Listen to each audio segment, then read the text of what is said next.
ಆಯ್ತಾ? ನೋಡಿದ್ರಾ ಸೈಟ್ ಎಲ್ಲ? ಎಷ್ಟಾಯ್ತಾ? ಎಲ್ಲಿಂದ ಬಂದಿದ್ದು? ಬೆಂಗಳೂರಿಂದ ಬಂದ್ರಾ? ಓಕೆ. ಏನು ತಗೊಳ್ಳೋ ಪ್ಲಾನಾ ಅಥವಾ ಹೇಗೆ ಏನು ತಗೋಬೇಕಾ? ಏನು ಕೆಲಸ ಮಾಡ್ತೀರಾ ನೀವು? ಓಕೆ. ಇಷ್ಟ ಆಯ್ತು ಅಂದ್ಕೊಳ್ತೀನಿ. ಚೆನ್ನಾಗಿದೆಯಾ? ಓಕೆ. ಅಂದರೆ 3 ಸೈಟಾ ಅಥವಾ ಒಂದು ಸೈಟ್ ತಗೊಳತ್ತಾ? 3 ಜನ ತಗೊಳ್ಳೋದಕ್ಕೆ ಬಂದಿರಾ? ಓಕೆ, ಒಳ್ಳೇದಾಗಲಿ ಸರ್. ಓಕೆ, ಇಲ್ಲೊಬ್ರು ಕಸ್ಟಮರ್ ಬಂದಿದ್ದಾರೆ ಅಥವಾ ಕಸ್ಟಮರು ಅಥವಾ ಸೈಟ್ ವಿಸಿಟ್ ಆಲ್ರೆಡಿ ತಗೊಂಡೇ ಇದ್ದಾರೆ. Okay, anyway congratulations. ಏನಕ್ಕೆ ಇಲ್ಲೇ ತಗೋಬೇಕಂತ ನಿಮ್ಗೆ ಅನ್ನಿಸ್ತು? ನಮ್ಮ ಬ್ರದರ್ ಹೇಳಿದ್ರು ಒಳ್ಳೆ ಲೊಕೇಶನ್ ಅಂತ, ಬಂದು ನೋಡಿದ್ವಿ, ತಗೊಂಡು. ಯಾವ ಊರು ನಿಮ್ಮದು? ಏನು ಕೆಲಸ ಮಾಡ್ತೀರಾ? ನಾವು ಬೆಂಗಳೂರಲ್ಲಿರೋದು, ಶಾಪ್ ಇಟ್ಕೊಂಡಿದ್ದೀವಿ. ಓಕೆ, ಅಂದರೆ ಇದು ಫಸ್ಟ್ ಸೈಟಾ ನಿಮ್ಮದು ಜೀವನದಲ್ಲಿ? ಇಲ್ಲ, ನಾಲ್ಕನೇ ಸೈಟ್. 4ನೇ ಸೈಟ್ ತಗೊಳ್ತಿದ್ದಾರೆ. ನೋಡಿದ್ರ, ಜೀವನದಲ್ಲಿ 1 ಸೈಟ್ ಮಾಡೋದು ಕಷ್ಟ ಆಗಿದೆ.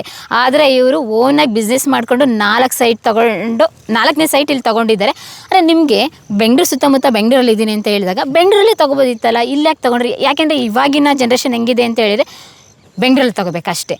ಕೋಟಿ ದುಡ್ಡಾದ್ರೂ ಪರವಾಗಿಲ್ಲ ಬೆಂಗಳೂರು ಅಂತ ಹೇಳ್ತಾರೆ. ನೀವು ಇಲ್ಲಿ ತೊಗೊಂಡಿದ್ದು ಹೊರಗಡೆ ವ್ಯೂ ಚೆನ್ನಾಗಿದೆ ಅಂತ ತೊಗೊಂಡಿದ್ದು. ವ್ಯೂ ಚೆನ್ನಾಗಿದೆ, ವೆದರ್ ಚೆನ್ನಾಗಿದೆ, ವಾತಾವರಣ ಚೆನ್ನಾಗಿದೆ, ನೆಮ್ಮದಿಯಾದ ಬದುಕು. ಫ್ಯೂಚರಲ್ಲಿ ಇಲ್ಲಿ ಬರೋಣ ಅಂತ ಅಷ್ಟೇ. ಬರ್ತೀರಾ ಇಲ್ಲಿ ಸೆಟ್ಲ್ ಆಗೋದಕ್ಕೆ?